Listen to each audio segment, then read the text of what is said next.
Have you ever turned someone's hair blue or green, any of these colors, by accident? I have. And not just when I was a beginner. More when I was a beginner, but not so much now. If you're a hairstylist and you're interested in building a successful, peaceful, elevated career behind the chair, you're in the right place. My name is Melissa Michelle, and I've been doing hair for about 18 years. I'm a salon suite owner and an educator.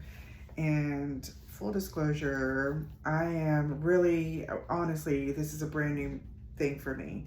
I want to share everything that I've learned, and it's not just helping you refine your skills, it's also helping build a stronger mindset, which is extremely important being really in any field, especially dealing with other people and exchanging energy.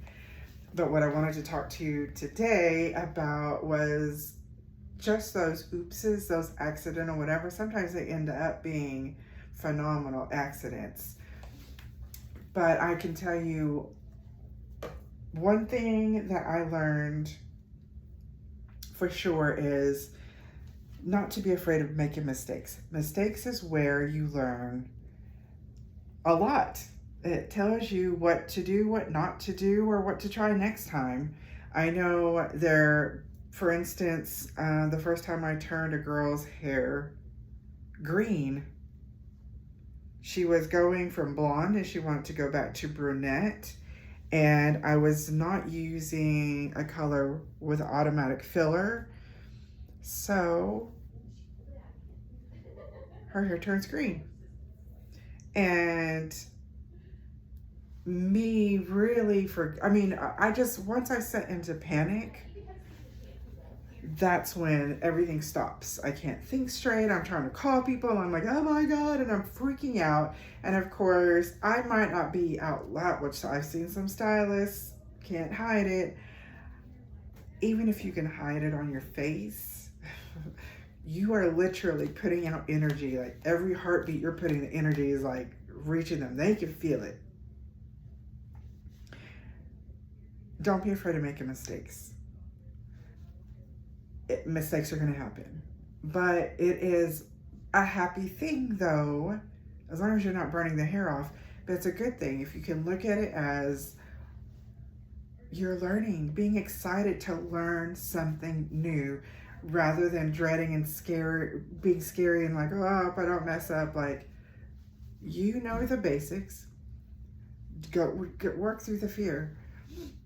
Part of working through the fear, though, because like I said, once that fear sets in, it's no bueno. You cannot think straight and make good choices.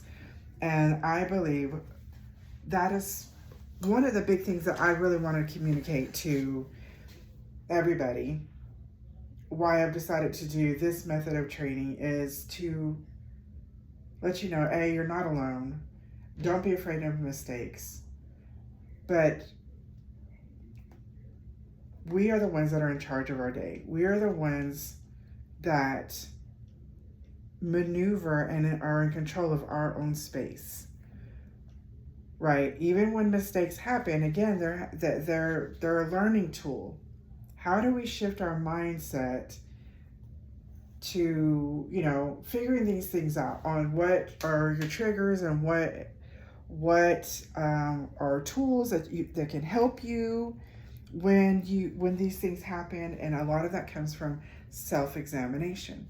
When you, for instance, instead of being like, I'm like, oh my God, I messed up, like this didn't work out the way I thought,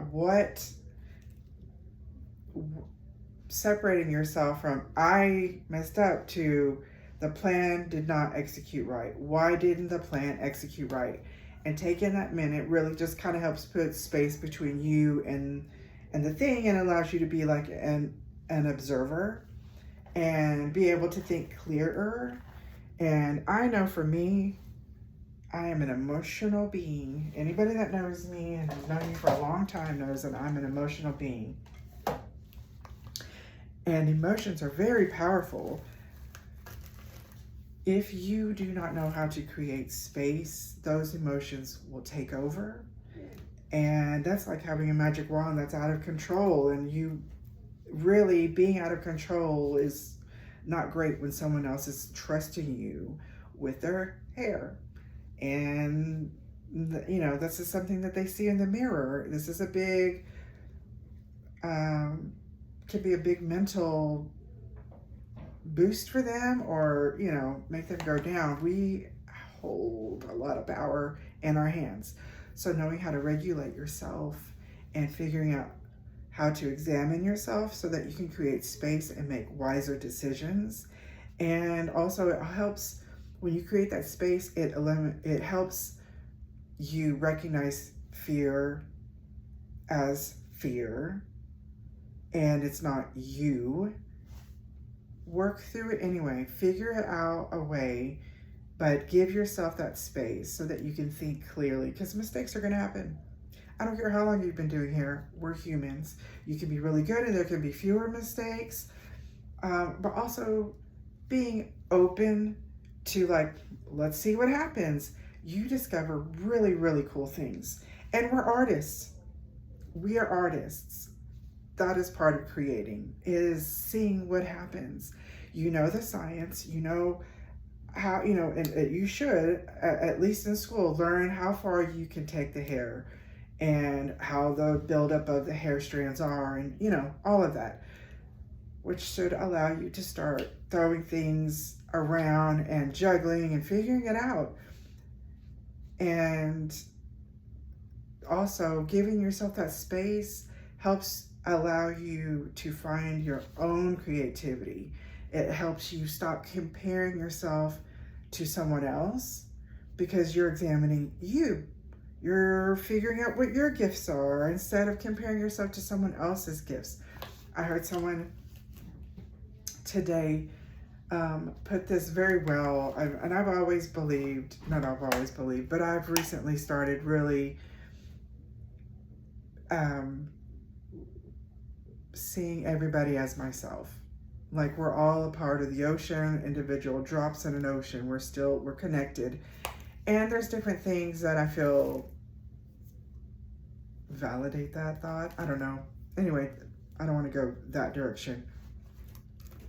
What I'm trying to say is, someone put it this way, and I thought it made a lot of sense, that also believe in the same way I do, like to see it as a whole tree and all the branches and that stem off of, each branch off a branch off a branch off a branch. It's still connected to one tree.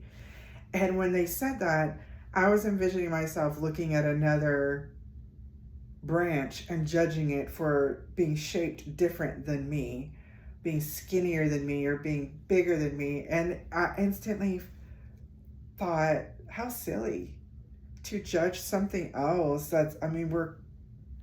We're all connected. We're all connected. And it doesn't matter. It's just, anyway, it just made sense to me. It may not make sense to you. But what I'm saying is, giving yourself space allows you to focus on you and making yourself more magnificent. Because when we're looking to the left or to the right, or trying to compare ourselves to what society thinks it should be, we're holding ourselves back.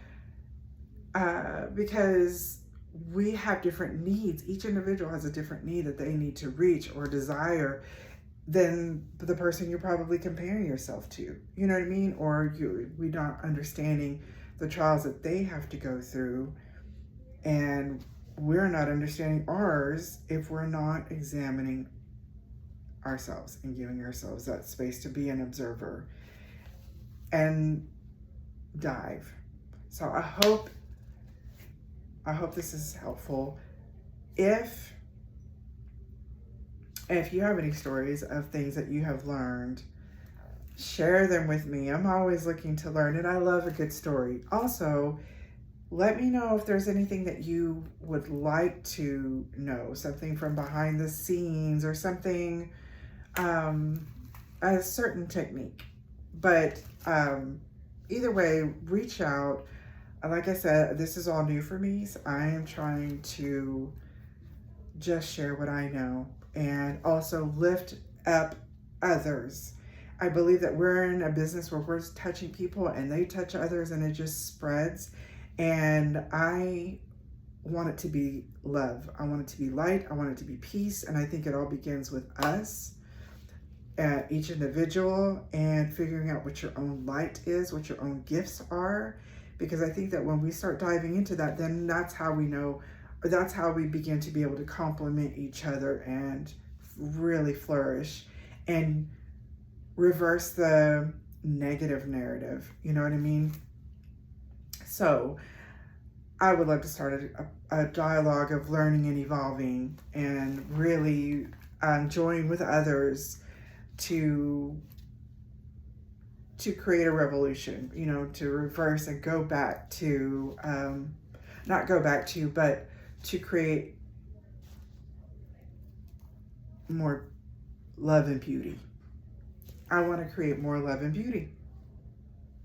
Anyway, if this has added value to your life, please give me a thumbs up. I would really love to know if this was helpful. I would also love to know any stories or examples of times that you were scared, and in your time of when you overcame things that were happy accidents. Just share your stories with me. And thank you, and I'll see you next time.